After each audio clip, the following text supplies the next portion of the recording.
In this video, I'm going to update you about my wife's condition. So 2 weeks ago, I woke up at 4 a.m. in the morning and my wife was completely paralyzed. She only could move her left hand a bit. And that was pretty shocking, and very soon we discovered that she had a stroke. She had two very large blood clots in the arteries leading to the brain. And today it's about 2 weeks in the intensive care unit. And I'm going to use a bit of dark humor because that's my way to deal with this situation. And I found it interesting that in the intensive care unit, they only let me see my wife between 11 a.m. to 7 p.m. Yet they call the place ICU. ICU. And to make your mood even better, they have a beautiful scenery of a graveyard that you can see right from the window when you look at your wife. And when you exit the hospital, immediately in front of your face, you see a large supermarket. And the name is Berry. B-U-R-Y. In large letters, Berry. So the entire environment tried to keep you optimistic. Now about my situation, how do I feel about this stroke emergency? Well, the first thing that you find that your time management becomes extreme. You actually develop a tunnel vision of what only is the most important thing that you can do right now. So it's a very interesting experience. I never had this experience in my life. And it could be that I could be able to use this tool later. So who knows, maybe it's going to give me an extra skill. Another thing I discovered has to do with aging. The first week of the stroke, I saw an immediate upshoot of white hair. And my conclusion is that your spouse not getting a stroke is a very potent anti-aging strategy. Now, what about my wife's situation? It has been more than 2 weeks at this point, and she still has breathing support. One reason for this breathing support is that she has a lot of secretions. Her body continues to excrete, and the medical staff doesn't want to allow her to breathe on her own until the secretions stop. We still don't know if her swallowing abilities and muscles are working, so we are not sure if she can swallow or not. At this point, she only received food through the nose connected to the stomach, and she breathed using a tracheostomy connected to this area. Another interesting thing about my wife's situation is that even though she's fed and nourished with water as well, she feels hungry and thirsty. I didn't know that, but it would seem that our tongue have its own desires for water. She wants water all the time. So one of the things that we did is taking an ice cube and put it over the lips just to create the sensation of water without actually swallowing anything. Now, this is the positive aspects of this. We do see small neurological improvement. So today was a big day. Today she smiled for the first time. And I was there to see it. I was the only one who actually saw it for the first time. And I really felt like the parent who wanted to be there when their baby does X for the first time. And it was such a beautiful moment to see your wife smiles for the first time after 2.5 weeks. Now about the supplements. There is a good indication that NMN and also even resveratrol can help in this situation. Resveratrol is not as potent as NMN, but it helps to increase blood flow.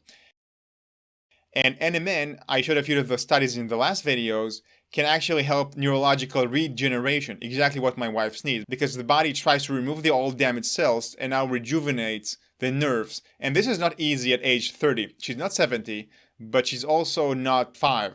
So we want to boost her ability to create new neurons. Now, she cannot swallow, so how can we do it? The only way is actually through the skin. And one of the recommendations from the subscribers, and you gave me terrific ideas on how to do it, is using DMSO. DMSO is a carrier that you mix another supplement or drug, and you can put it on the skin and penetrate the body. However, I discovered that NMN, it was very surprising, doesn't mix well with DMSO. And I tried it on myself first. First of all, it sinks down with the DMSO. And second of all, when you put it topically on your skin, you see a leftover of the powder of NMN on top of your skin, so it doesn't mix. However, with resveratrol, it mixes beautifully. And by the way, this supports my idea that resveratrol and many other polyphenols, they do not mix as well in neither water or fat, but they do mix beautifully in DMSO. And if you've been reading studies on these polyphenols, you know that many times they use DMSO to help increase absorption of these nutrients in their studies. Another interesting supplement in this situation is niacin. And from what I have seen, niacin does somehow mix with DMSO, and when I put it on my skin, I don't see any leftover of this white powder. And niacin too has shown a good outcomes with stroke patients. So that could be an interesting solution to circumnavigate the problem with NMN, which cannot be absorbed at this point through the skin. I haven't seen any way it could be absorbed. My biggest frustration at this point is with the lack of omega-3. I spoke multiple times with the clinical dietitians, 2 of them, and they don't have the government regulation to allow my wife to receive omega-3. So she receives no omega-3. And imagine that the brain is built of omega-3. The brain needs omega-3 to create new neurons. And we know from studies in humans that omega-3 supplementation improves clinical outcomes of strokes. So why wouldn't they give her omega-3 in some way or fashion, adding that to the formula or whatever? But at this point, I cannot provide my wife with omega-3. So on the one hand, I'm very pleased with the medical staff. On the other hand, it's frustrating to think about things that could help your wife to recover, and you feel like the focus is first and foremost for her to survive, and there is other things that I feel that could help. But I don't complain. We have an amazing team of medical staff here. I'm not complaining. I'm just wishing for her to swallow very soon. I'm going to keep you updated about that. One of the questions that I've been asked is what caused this stroke for only a 30-year-old woman? And frankly, we don't know. The medical staff doesn't know. My best speculation, and I've been worried about this for a long time, has to do with contraceptive pills. My wife had been taking contraceptive pills for 12 years now, mainly to manage her pain. She has chronic pain, and she suffers greatly when she menstruates. And so this was a strategy that helped her to manage her pain. I was not in favor of that at all. What is interesting that my wife and I, we spoke the evening before the stroke between 8 p.m. to 11 p.m. And from 11 p.m., her speech began to stutter. And she gave me some excuse about that. But she confirmed to me that what happened before 11 p.m., she took the contraceptive pill. So this also corroborates my suspicions that this contraceptive pills played a role in my wife's stroke. I really wish to integrate very soon some of the longevity supplement that could also apply to stroke. And it's very interesting to see how it's going to be. And I also really, really want to give my wife omega-3 very soon. So I want to see how it goes. In the meantime, I try to edit videos that I created before. The entire exercise autophagy for longevity was edited in the hospital. And I felt like I did a crappy job because I didn't have a lot of time.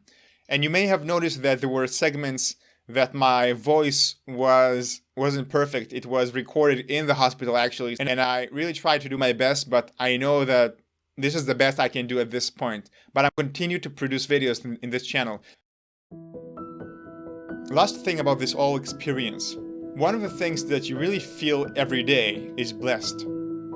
And it sounds counterintuitive, but what really happens is that all the people who have loved my wife her entire life, they channel her love through me. I am the channel to that. In addition, I'm exposed to your feedback as well and your support, and it makes me feel so connected and belong to something that is bigger than me. So I do feel blessed a lot of the time. And it's kind of weird to say that, but that's really how I feel.